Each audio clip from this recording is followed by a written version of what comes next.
Morgan. Can you hear me okay up there? Hopefully.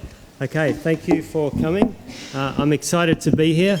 I'm originally from Australia, actually. I'm from Perth, in the southwest corner down there in the red circle. Has anyone been to Perth? If you can, a few of you have been to Perth. So you know that this is a very beautiful country with lots of lovely beaches and countryside and so on, lots of sunshine. But we don't have very much in the way of architecture, old architecture, history. Most of our old history is actually old prisons, so I know a lot about old prisons. I can give another presentation if any other speakers cannot speak today. I can talk to you about this.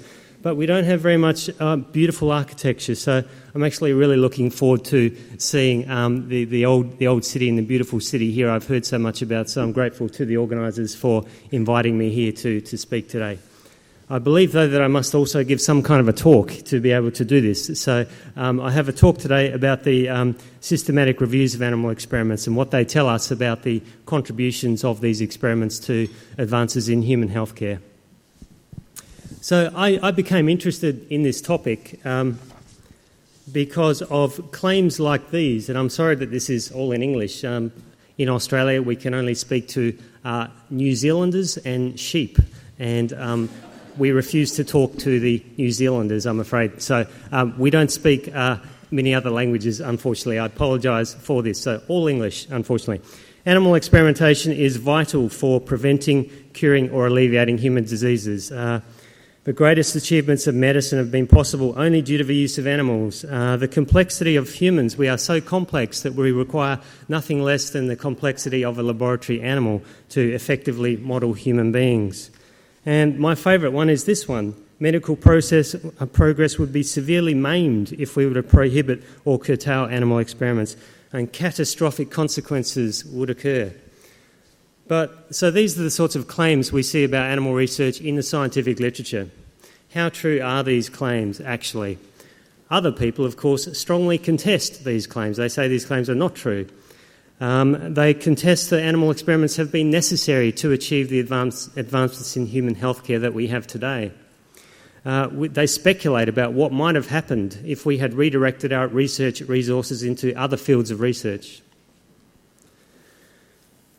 Often the people in these arguments, they tend to cite examples of cases in which animals and humans have similar outcomes or have different outcomes, depending which side of the argument they're on. And there are many of these sorts of cases where there have been differences in human and animal outcomes. There have been a number of drugs that actually have caused serious side effects or death in some laboratory animal species that are harmless in humans. And these are drugs like penicillin that kills guinea pigs, morphine that can cause adverse reactions in cats, and aspirin that can kill cats. If these drugs had gone through the thorough animal testing that occurs today, they would not have made it into the human marketplace. We would not have the benefit of these drugs in society today. Imagine a world without penicillin. It would be quite a different world, I think.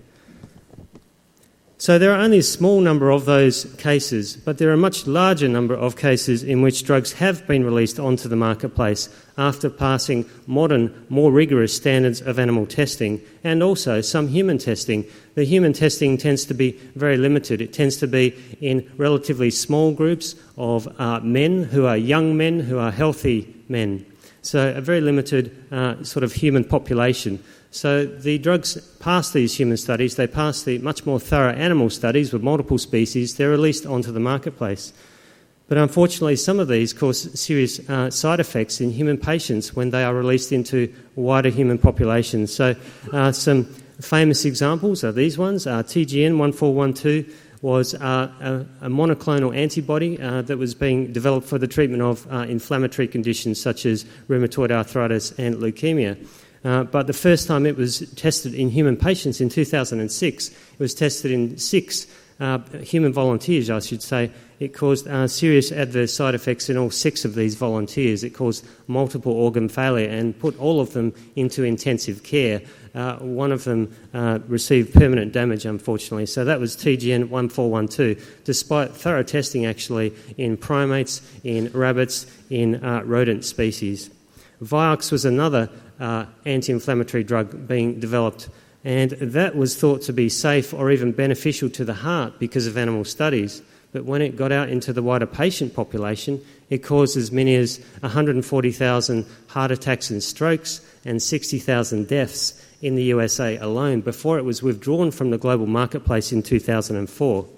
And of course, thalidomide is the famous example from the 1960s in which this drug was being used to treat morning sickness in women and unfortunately caused birth defects in human babies. This one had also been fairly thoroughly tested in a large number of animal species, actually. So there are many of these sorts of examples. In fact, they're so common that it's thought that up to 50% of drugs that are released into the human marketplace end up getting recalled later on because of these sorts of problems. And these adverse drug reactions are so common that they've been recorded in studies as being somewhere between the 4th and the 6th leading cause of death in US hospitals. And in the United Kingdom, they kill 10,000 people each year. But as I've said, it's possible to pick examples which show that there are differences between human and animal outcomes or similarities, depending which side of the argument you're on. And this is not really a good enough way to evaluate this question. So in 2004, scientists from 3 British universities and Yale University wrote in the British Medical Journal that clinicians and the general public often consider it axiomatic or fundamental that animal research has contributed to human clinical knowledge, but only on the basis of anecdotes, so a small number of stories about individual cases or unsupported claims. And they said this is not an adequate form of evidence for such an important question, for such a controversial area of research, particularly when there's increasing competition for scarce research funding and resources. When resources are spent in this field of research, of course, they're unavailable to other fields of research and other strategies to try to advance human health. So they call for formal evaluation of existing and future animal research via systematic reviews of animal experiments. So that was some of the first to call for these systematic reviews. And what do they mean by systematic reviews? So systematic reviews are different from narrative reviews. Narrative reviews occur when people are interested in a topic, a question, and then go and search the scientific literature, and they find all the relevant evidence relating to their question. But it's not conducted in a systematic way. It's possible to cherry-pick examples on either side of the argument, depending which side you're on. Systematic review is different. The process for finding all the relevant information has to be very thorough and unbiased. You have to search at least 2 bibliographic databases, so 2 literature databases of all the scientific literature, to try and ensure that you don't miss any relevant information. You typically retrieve very large numbers of relevant studies because you thoroughly search the scientific literature for all the evidence relating to your research question. So in some of these systematic reviews looking at animal studies, there are more than 1,000 animal experiments are retrieved and examined. If there are so many that you can't look at them all, then you can't just choose which ones you do look at. You have to use randomization or a similar impartial and methodical means to eliminate any bias when you select a subset to examine. And finally, you have to conduct the entire thing so thoroughly and carefully and try to minimise any sources of bias as much as you can, that hopefully you are successful in having the resultant study pass the peer review process and get published in an academic journal. So these are systematic reviews, and they're considered to provide the gold standard of evidence about a wide variety of clinical and research questions today, and they're becoming much more widely used. So I conducted a search of the literature to look for systematic reviews that had examined how often have animal experiments contributed to advancements in human healthcare in certain fields of healthcare. How useful had those experiments been? And I found basically 20 systematic reviews that had looked at the usefulness of animal experiments in advancing human clinical outcomes, and 7 that had looked at their usefulness in predicting human toxicity. So much as I would love to run through the details of all 27 with you, and we could be here until I don't know when, I'm just going to look at 2 actually, because I'm sure Klaus will be very upset if I do that. So we'll just look at 2 different approaches which are particularly interesting because they've sought to determine the maximal utility, the usefulness that can be achieved by animal experiments trying to advance human healthcare. So in this particular study, scientists decided to look at the animal experiments which were published in the world's top scientific journals. So they're published in the top 7 journals when assessed by journal impact factor. And they looked at not just any of those animal experiments, but only animal experiments that had been cited more than 500 times. if you've published a scientific study in a scientific journal, can you put your hands up and just show me how many people here have done this? A few people. Okay. So you understand just how much work goes into preparing a paper for publication in an academic journal, how difficult that actually is to be published. And that's a normal academic journal. And I think we're doing quite well if our publications are cited perhaps 10 times by other people, maybe 15, 20. This is quite good. Many publications are not cited by any other work, so they're not used by subsequent studies. So in this systematic review, the authors decided to look at only the animal experiments which had been cited more than 500 times and were published in the world's best scientific journal. So these ought to be the very best group of animal experiments. They ought to be the most important, the most useful. And they found 76 of them. And they had an average citation rate of nearly 900. But the interventions that were examined in these animal studies, they went on to be duplicated or replicated in human randomised trials only just over 1/3 of the time, only about 37% of the time. About 18% of the time they were contradicted when they got into the human beings, and about 45% of the time they never got into the human beings at all, usually because concerns have arisen about the agent being tested, about the safety or the effectiveness, so they don't go on to test it in human beings. But still, at least 36% were replicated, and of those, around about 10% in total went on to be approved for use in human patients. So that's still something you might think. We still have 10%. It's not 100, but we have 10. But of course, even in these cases, we can't always assume human benefit because, as we've seen, adverse reactions to approved interventions are still one of the leading causes of death, unfortunately, in US hospitals, so it's not quite that simple. So that's one systematic review. So the authors concluded that we ought to be careful about extrapolating the results of animal studies to the care of human patients and to assuming those benefits. Even though these were the world's best animal experiments in the sense that they had been cited most highly and published in the world's top scientific journals, just under 50% were considered to be of good scientific quality when they were assessed against a range of criteria to indicate scientific quality. Common deficiencies included these: lack of random allocation of animals to different treatment groups and control groups, and lack of blinding during the assessment of outcomes. Now, we well understand that if we don't do these things, there is the potential for bias to start to creep in, unconscious bias to start to creep into the studies. So, for example, researchers, if they see an animal that they think is looking a little bit more weak and vulnerable, they may choose to place that animal into a control group rather than a test group when they're testing an agent that may harm the animal. Now, this may be an unconscious process. It may be a subtle influence upon how the researcher chooses to place the animals. If the outcomes of the study are being measured quantitatively, that's fine. But if there is a qualitative assessment, if somebody is looking, for example, at sections of brain tissue from an animal model that has had a deliberate occlusion of the artery leading to a portion of the brain, so to create a stroke, an infarct, a section of devitalised brain tissue, and some animals have been given a test drug and some have not, if the researcher is looking at these microscopic slides to try to work out the damage to those cells, and they know that this slide, they have received the treatment that they're hoping might be beneficial, or they're looking to see if it might be beneficial, and they're making a qualitative assessment, they're more likely, apparently, to observe an effect.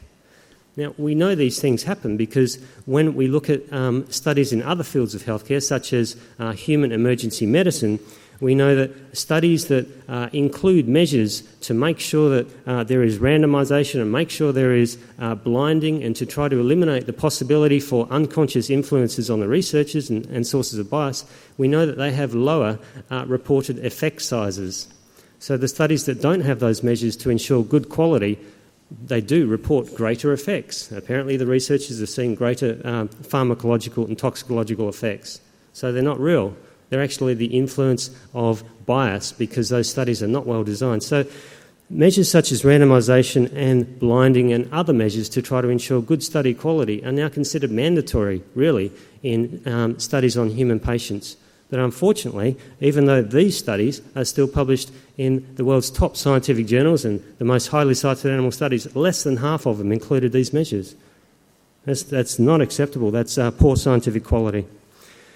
Another study I looked at involved chimpanzee research, and this occurred because the heads of 7 US primate research centres called passionately for increased funding of chimpanzee research in Nature in 2005, and they claimed that this research had been critically important during studies against major human diseases such as AIDS, hepatitis and so on, because of course chimpanzees are the species that are most closely related to humans and so most likely to generally predict human outcomes. So that sounds reasonable. So what I did was I went and searched the scientific literature for invasive chimpanzee studies and sought to assess the contributions of those studies to papers describing treatments for human beings. And I published the results in these journals, and essentially what I found was that I found nearly 750 studies during a recent decade, and on the face of it they appear to have contributed to a wide variety of biological disciplines. Many of them looked at biological questions, most of the rest looked at viruses, different virological questions. But when I went and got a randomly selected statistically significant subset of 95 of these experiments, because I couldn't look at all 750 unfortunately, I found that about half of them were never cited by any future publication. So half of them, even though they were invasive studies on chimpanzees, very expensive animals, morally important to be doing this research, actually these published experiments did not go on to contribute to any further development of biological knowledge in any discipline, half of them.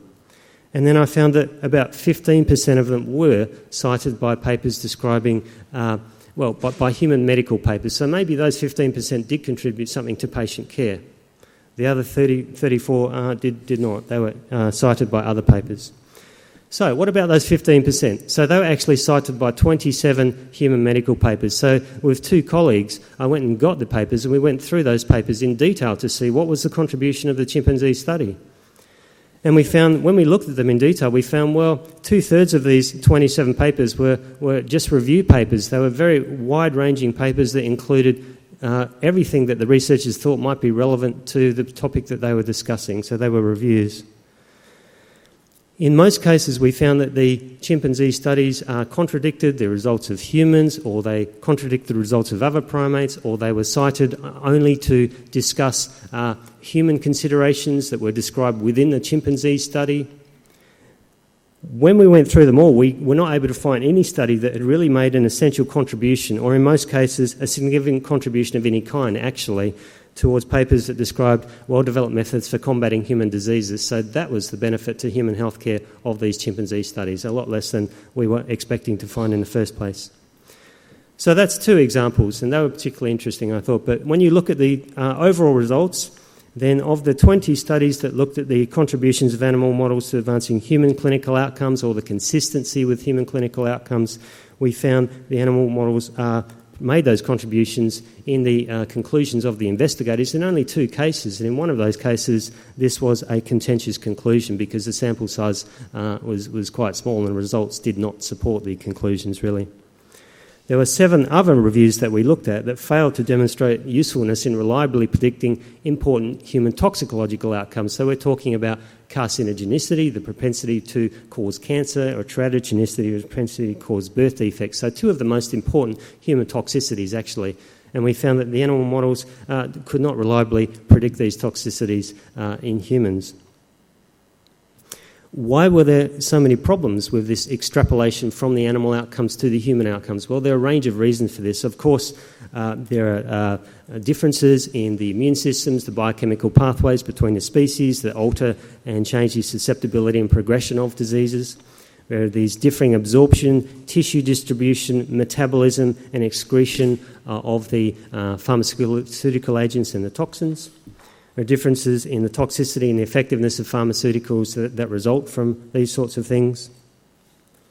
We also have loss of biological variability and productivity because we tend to use inbred strains, we tend to use young animals, restriction to single sexes and small group sizes, inadequate group sizes. And this is a little bit similar to what I was talking about with the trials in human volunteers. The human volunteers tend to be healthy young men who don't have the illnesses that actual human patients often concurrently have. So you lose biological productivity. Lack of concurrent human illnesses and other human risk factors. And then we have the physiological and immunological distortions that result from stressful environments and procedures in the laboratories. And what do we mean by these? Well, firstly, if you consider laboratory housing, a typical mouse cage is literally only around about this big, and the mice have to spend these long durations of time in these environments, perhaps with some shredded newspapers, some sawdust, a cardboard tube to run through, not very much enrichment at all. So this is obviously a relatively barren, standardised environment. What does this actually do to the animals? Well, a review of 110 studies has published in Laboratory Animals in 2006 demonstrated that this produces a range of adverse effects in these animals. It produces effects such as decreased cerebrocortical thickness and weight. So this is obviously the part of the brain that does the thinking. Losses in memory, losses in cognitive capacity, stereotypical behaviours. So these are the repetitive, apparently purposeless behaviour patterns that are believed to indicate distress, which is both profound and chronic. And a range of other adverse effects as well. So this is obviously likely to alter the outcomes of experiments that rely upon accurate measurements of physiological parameters and behavioural parameters and so on. Distortion of many subsequent scientific results. There is enrichment, of course, but this tends to delay. It doesn't tend to stop most of these adverse effects. It might delay them by a couple of weeks. Common procedures such as handling, blood sampling, gavaging, which is the insertion of a tube into the throat for the administration of compounds orally, often used in toxicity studies. These tend to cause things like marked stress, fear, and possibly distress, indicated by distortion of a range of physiological parameters. We know that animals do not readily habituate to these procedures over time, and this stress tends to alter things like blood cortisol levels, other hormone levels, immunocompetence, and obviously the progression of disease and the response to test therapies. Chronic high-dosing rodent studies are commonly used in toxicity studies, and in order to try to maximise the sensitivity of the studies to toxic effects, they tend to use the maximum tolerated dose, so the dose above which acute reactions such as vomiting and collapse will make it impossible to further increase the dose. So this tends to be effective in allowing the toxins to be detected. However, it also tends to overwhelm many natural mechanisms that would successfully work at a more environmentally realistic dose, such as the shedding of the epithelium and the lining of the gut, enzymes that are induced to break up these compounds, DNA and tissue repair mechanisms, and so on. There are also differences in physiology between rodents and humans which are relevant, such as increased metabolic rates in rodents, decreased DNA repair rates in rodents. So we also have the ad libitum or the at-will feeding studies, which unnaturally elevates the cell division rates. And these things all tend to change the outcomes in rodents. And then, of course, on top of that, we have the stresses that we spoke about recently, which change the hormonal regulation in the body, the status of the immune system, and the progression of diseases. And as I said before, it's extremely concerning, I think, that the majority of animal studies seem to be of poor scientific quality. We don't reliably know what's really occurring in mice, let alone be able to extrapolate safely to other species. At least 11 of the systematic reviews that I found in my literature search have demonstrated the poor methodological quality of many of the animal experiments, and I couldn't find any that demonstrated good quality in a majority of the experiments when they were assessed against independent objective criteria. Common deficiencies were these lack of sample size calculations, so people were simply arbitrarily selecting a number of animals. It's very uncommon to see an actual statistical justification of a sample size. If you don't have enough animals in your test group, if you have the wrong number, you can't be sure enough that your results do reflect the wider population of mice or of rats. If you are using too many animals, of course, then that's unethical. So you do need to try to work out how many animals are required and justify that statistically. That is almost never done in published reports of animal studies. Randomised allocation of animals to different treatment groups seems to occur around about 15% of the time. About 85% of the time in the largest review of animal studies, that doesn't occur. The same thing with blinding doesn't occur around about 85% of the time. conflict of interest statements, not enough of those either. So I'm probably going to wrap up, but the rest of my presentation, which I obviously am taking too long to give, talks about studies that have actually reviewed the different sources of bias that are going into animal research that are so common in published reports of animal experiments. And people are starting to actually estimate, I just want to show you a really good, here we go. People are starting to actually estimate the effects. Actually, I'll go back to, sorry, I'm going to go back, there's one good one I want to show you before I get asked to stop. Okay, people are actually able to estimate the alterations in the effects that are occurring because of all the sorts of errors that are going into the animal studies.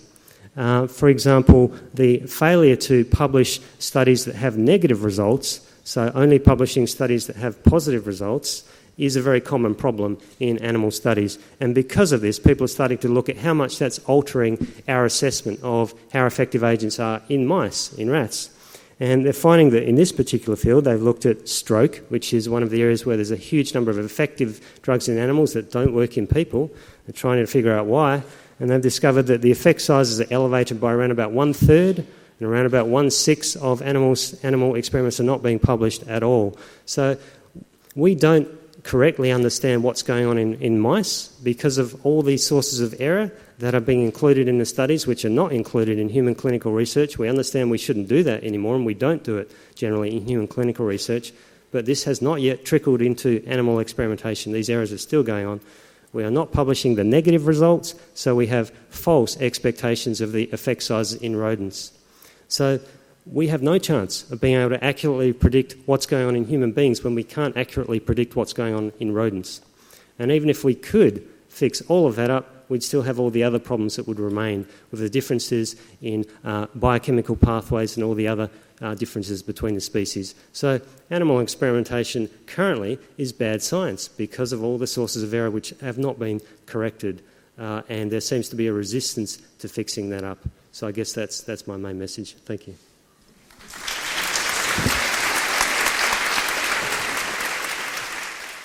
I would firstly say that I was recently asked to write a book chapter about this topic, so I've just gone and looked at all the latest evidence about the systematic reviews and about what they tell us about the results, the failure to incorporate these measures which are designed to ensure good quality, the failure to incorporate them into animal studies and how that changes the outcomes. And it's all very interesting, actually. There's a lot of research going on into this area at the moment. So I've summarised all that in a book chapter in a book that will be coming out soon, actually, by Catherine Herman and others. So there it is. I guess I wonder if I could go back and talk about one or two other points until I get asked to stop again. Let's see. I would just like to, I suppose, demonstrate how common this problem is. What we see here is 17 systematic reviews that are looking at animal experiments in different fields of healthcare. We're looking at heart failure, emergency medicine, ischemic stroke, traumatic brain injury, osteoporosis, and many others. And don't try to read the details of the table, it's too small. But what I would ask you to do is consider, I suppose, the third column of numbers. This column describes the percentage of animal experiments in each of these fields that have used randomisation. So we should be seeing 100% in column 3, the third column numbers. We're actually seeing 67% in the heart failure systematic review. That's 67%. But then it drops down. We have 32, 42, 23. If you look at the average, most of those are around about 30%. That's not 100. That's a big difference. The next study looks at the blinded assessment of outcomes, and as I said, if researchers are making measurements, they're doing quantitative assessments, you don't need blinding, fine. But if you're doing qualitative assessments, if people are using their judgment to make subjective assessments of tissues and of organs, of animal outcomes, then you do need blinding to eliminate any subtle influences on your judgment. So we should be seeing 100% there. The first one, we do have 100%. Looks like heart failure is quite good compared to the other disciplines. But if you go down, then we have 11%, 40%. The average down there is about 30%. We look at the final column. This is when we're describing the percentage of studies that have actually justified the number of animals they've used. They've used a statistical justification to make sure that the sample size is big enough that they can reliably extrapolate those results to the wider population of mice. We have 0%, 0, 3, 0, 0, 1. Most of the studies do not use statistical justifications to provide an adequate reason why they've chosen that sample size, and there is no way of knowing whether the results from that study are applicable to the wider population of mice or not, because you do need to have a statistical justification of your sample size to do that. So I guess that's the point I would make. These problems are they're the norm. They are the norm. They're not the exception in animal studies. Now, in human clinical trials, we have a range of guidelines. There's the consort standards for human clinical trials. A range of others have been published, and they have been adopted, and we've seen as a result that the standards are improving in studies of humans actually published in the literature. People have looked to see what is the change, and there is a change. The standards are getting better. The outcomes are more reliable. There have also been guidelines published in animal studies. The ARRIVE guidelines are the best known, and they've been endorsed by all the major funding bodies, the major journals, research organisations, but they're not being complied with. There have also been studies to look at how much they have been complied with in animal experimentation. They're not being complied with. Still, the majority of animal experimentation is still bad science, because it's not including the good quality control measures. We cannot reliably be sure of the outcomes of these studies in terms of how much they predict rodents, let alone other species. So it's not good enough, it's not acceptable, it's still bad science. Thank you. Thank you very much.